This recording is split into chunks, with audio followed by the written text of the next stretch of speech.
What people see and hear and experience in the news and the media informs their everyday world, their biases, who they're supposed to be afraid of, who they're supposed to trust, who's a threat and a menace to society. And so when news doesn't always get it right, when they make mistakes, when they sometimes don't show the whole picture, it has much broader implications than just one singular sort of moment in time.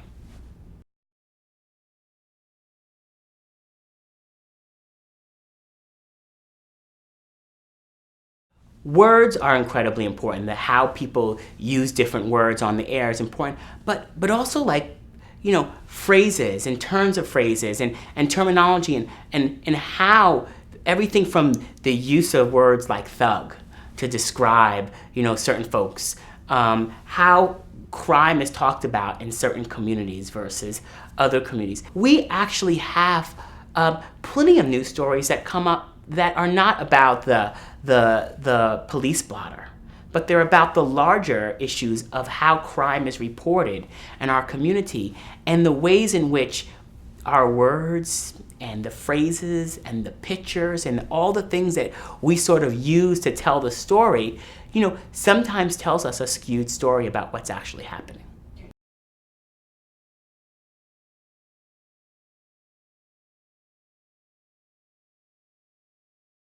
I think it's really important when news agencies are doing stories that they're asking the question about who's impacted.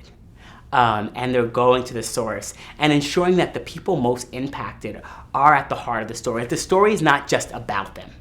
That they're not just talking about communities, but you're going into those communities and you're bringing out their stories and their voices.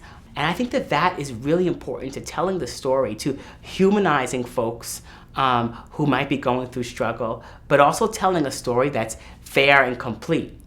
And in marginalized groups, especially racial minorities, especially in the Black community, where they feel they're being targeted and the stereotypes, Black men are angry, Black women are loud and combative, those are some of the stereotypes out there for them. And you start showing these pictures, you're really perpetuating some of the stereotypes if you don't stop and think. And it's so important that as news stations locally around the country are making decisions about hiring, are making decisions about what stories to put on the air, are making decisions about how they track and look back at what they did over the course of 6 months or a year, that they're doing it with the idea that they have a real responsibility to tell a fair and accurate story about our communities. Creating a more diverse newscast really only opens you up to your community. Your community now starts to see this is a station that understands that this is not a community of just one race.